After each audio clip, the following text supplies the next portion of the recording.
Okay, folks, it's the 20th of December. That means there are 3 days left until the closing of the consultation survey. This is a very brief, quick video, just kind of rounding up and overviewing all of the opposition and the public mood against the congestion charge.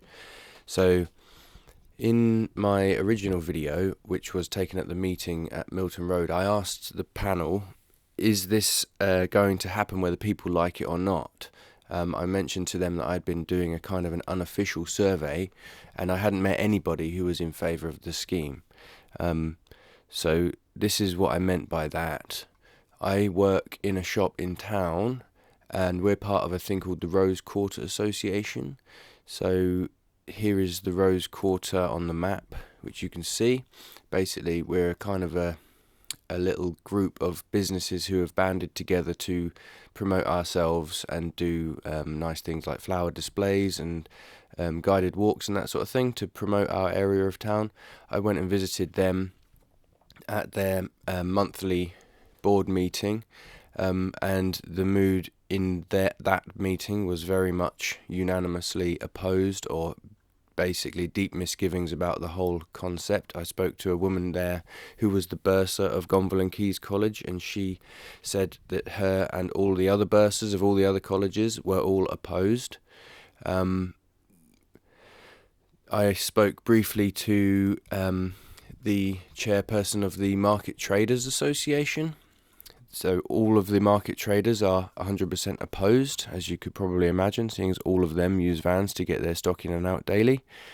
There's, of course, the Mill Road Traders Association, who put on the march.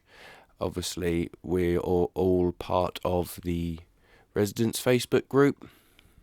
This has got 3,799 members at this current moment.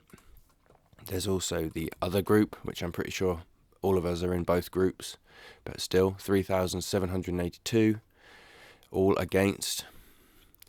There is a petition on change.org. At the moment, it's on 25,587 signatures. If you haven't signed it, then go ahead and do that, please. About a week and a half ago, before I did any of these videos, this was less than 25,000, so you can see in about a week and a half it's gone up by 500 odd people. And now here is Anthony Brown has conducted his own unofficial survey, or as official as he could make it. He has surveyed more than 3,000 individual responses. 89% of residents and 85% of businesses confirmed that they opposed the scheme, or the charge rather.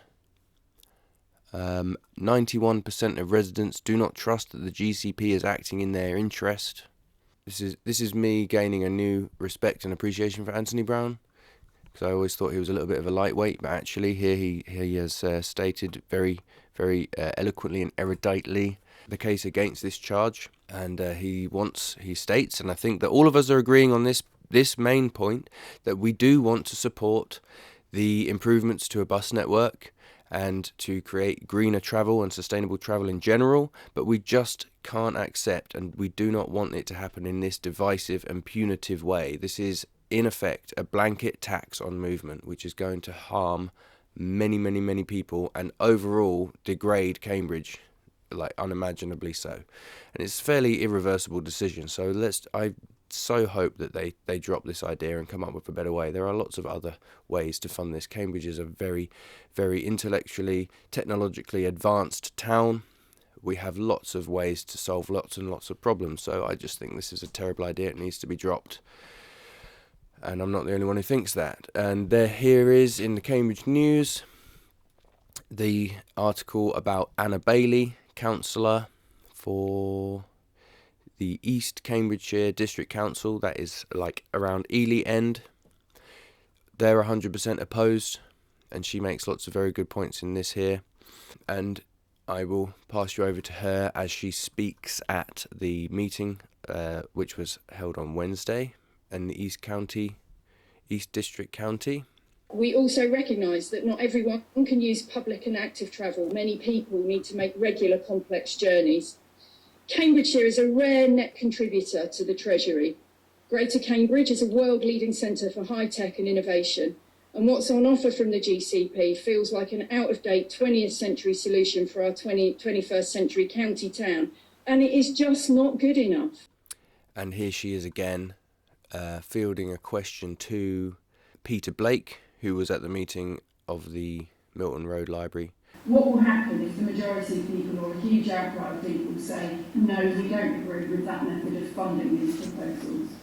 She's reiterating in a much more eloquent fashion and a much more professional fashion the basic premise of my original question. There is no mandate for this, and how can you carry on when you know that 90% of all the population are deeply opposed to it? And once again, he sidesteps and postpones answering the question, saying, we're in a consultation, so I'm not going to speculate. But the question is there, and that is, for me, the main crux of the issue, the main question, which is, if 90% of the population are opposed, then just how could you possibly carry on with this? So yeah, there you have it. Nice short video today. I didn't waffle on too much, but all I'm trying to do is kind of round up and encapsulate and review the mass opposition to this thing. And once again, just asking the question, what is going to happen after the close of the consultation? Are we going to be able to see the results of the consultation? Is the council going to acknowledge the deep, overwhelming, widespread opposition to this thing? Are they going to push ahead with it anyway? So far, they have shown themselves willing and capable of doctoring their own mandate and trying to just basically push ahead. Most of their surveys before this one have only had, a couple of thousand attendances. They had a constituent assembly in 2018. They had a so-called big conversation in 2018 and 19, and all of these things were hardly noticed, very little advertised, and this is all that it's based on.